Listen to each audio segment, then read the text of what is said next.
Rekrutmen guru itu oleh pemerintah daerah, penugasan juga oleh pemerintah daerah, termasuk juga kalau itu menyangkut guru honorer, isu guru non ASN yang per 31 Desember tidak akan ditugaskan sebenarnya mengacu pada Undang-Undang ASN. Saya berpendapat akan lebih clear and clean kalau yang memberikan penjelasan adalah Ibu Menpan RB.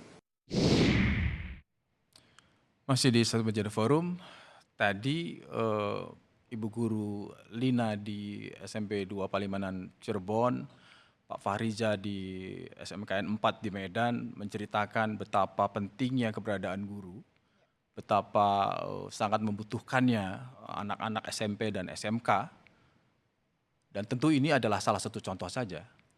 Dan saya tadi mendengar langsung dan kita mendengar langsung, Mbak Retno juga mendengar langsung, betapa Mbak Lina yang di Cirebon mengatakan tidak digaji sepeser pun, tetapi akan terus meneruskan mengajar hanya karena melihat dan tidak tega meninggalkan murid-muridnya. Ini mungkin gambaran juga, tadi juga sama Pak Fahriza juga menyampaikan bahwa ada 10 sampai 11 guru honorer, dan itu sangat signifikan dan sangat akan mengganggu proses belajar mengajar jika kelak tanggal 31 Desember 2026 itu ke-11 guru di SMKN 4 Medan itu tidak bisa lagi mengajar karena aturan atau surat edaran menteri. Mbak Retno melihat ini kok sepertinya, kalau tadi dari pernyataan Pak Menteri kan bahwa ini di urusannya Menpan RB, dan ini kan problem klasik ketika ratusan ribu guru menanti nasib, yang dipertontonkan justru soal birokrasi, soal saling lempar, dan di daerah itu kan dengan situasi keterbatasan ruang fiskal di daerah, anggaran belanja di daerah, pemerintah daerah, ya mungkin juga ada kesulitan untuk membayar guru, apalagi nanti menerima, karena kan kalau untuk guru SMP dan SD SMP itu ada di kabupaten kota, sementara untuk SMA SMKN adanya di provinsi. Provinsi dengan SLB ya. di provinsi. Gimana Mbak Retno melihat ini? Iya, tentu saja ini problematik ya. Jadi seolah-olah dengan surat edaran sebenarnya ingin meningkatkan gitu ya status tadi. Lalu kalau statusnya meningkat tapi nggak bisa dibayar kan sama aja bohong juga. Seperti Ibu Lina ya, dapat pekerjaan sebagai guru BK sesuai dengan ilmunya, beliau pasti lulus S1 kan. Ya. Lalu ternyata nggak dibayar kan, kira-kira kan kayak begitu nanti gitu. Nah ini yang kemudian harus dipastikan kan.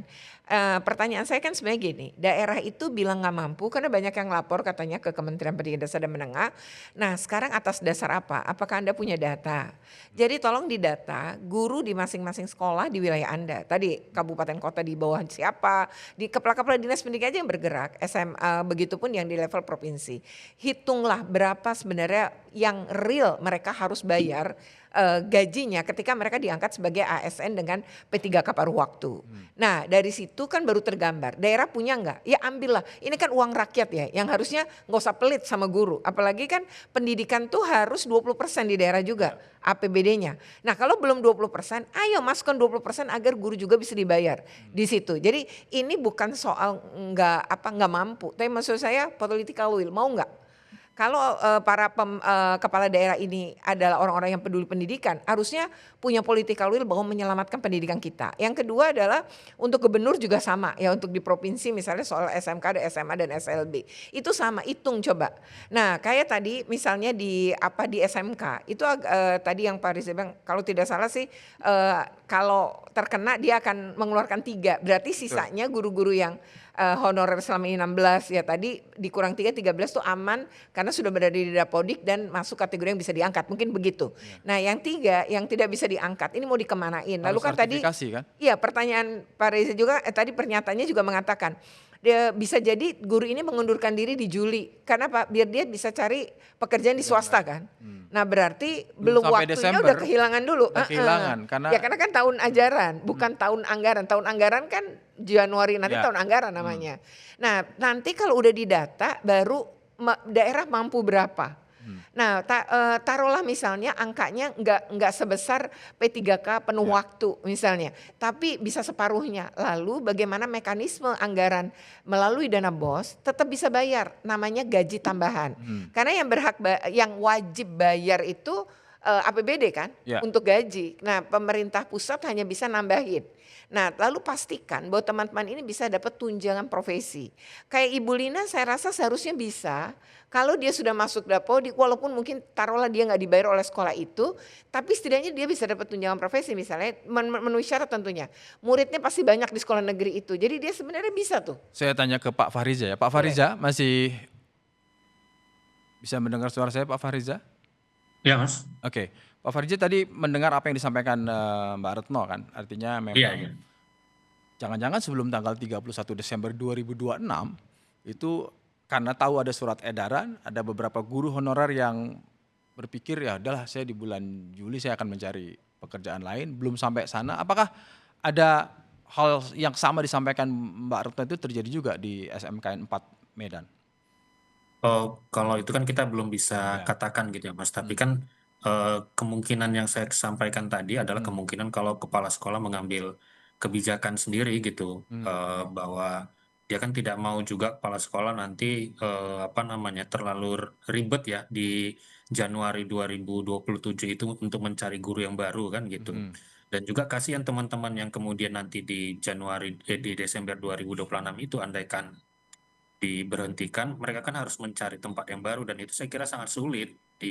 Mereka harus menunggu lagi paling tidak selama 6 bulan lagi menunggu tahun ajaran yang baru yang akan datang gitu. Oke. Kalau begitu Pak Fahriza sebagai kepala sekolah nih, kan tadi sudah menggambarkan ada kemungkinan, saya ralat ya, ada kemungkinan prediksi beberapa kepala sekolah. Kalau Anda sendiri kira-kira apa yang Anda sudah siapkan?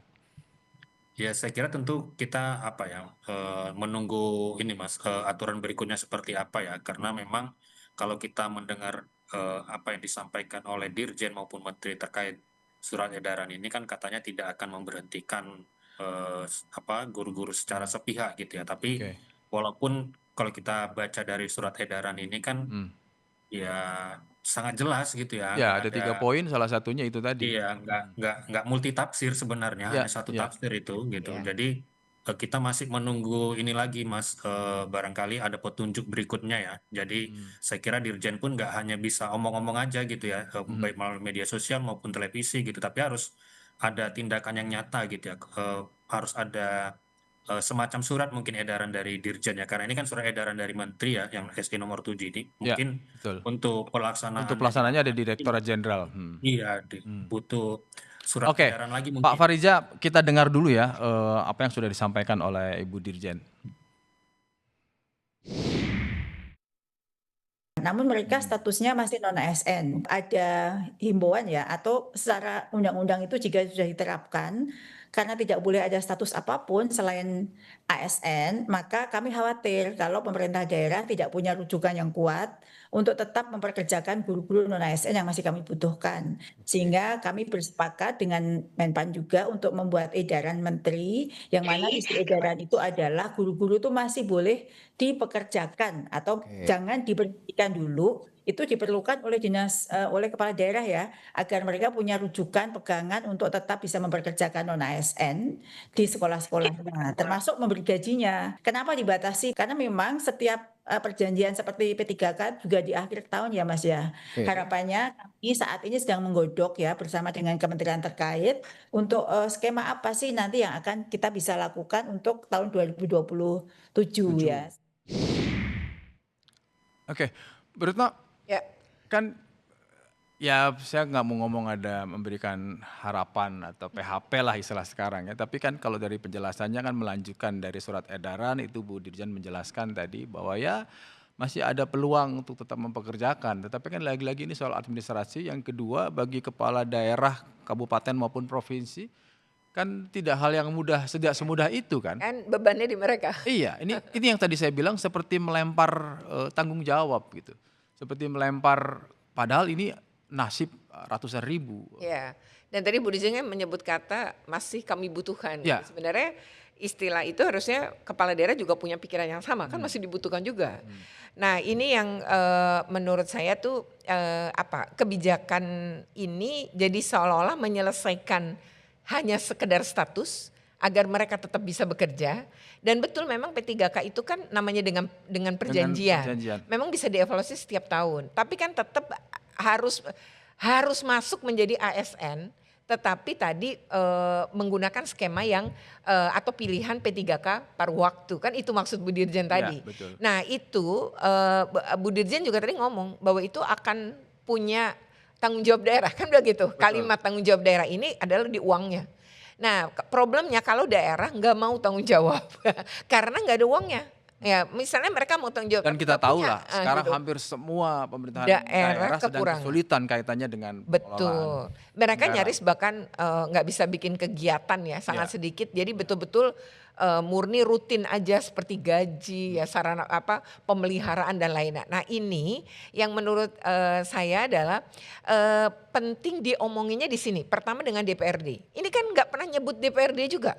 Yang kedua di level APBN berarti kan ada omongan antara kementerian terkait pendidikan dasar dan menengah ini dengan DPR RI. Ya. Nah artinya harus dipikirkan dari sekarang dan waktu 6 bulan tuh kan ini kalau kita ngitung dari sekarang tuh kira-kira 6 bulan ya.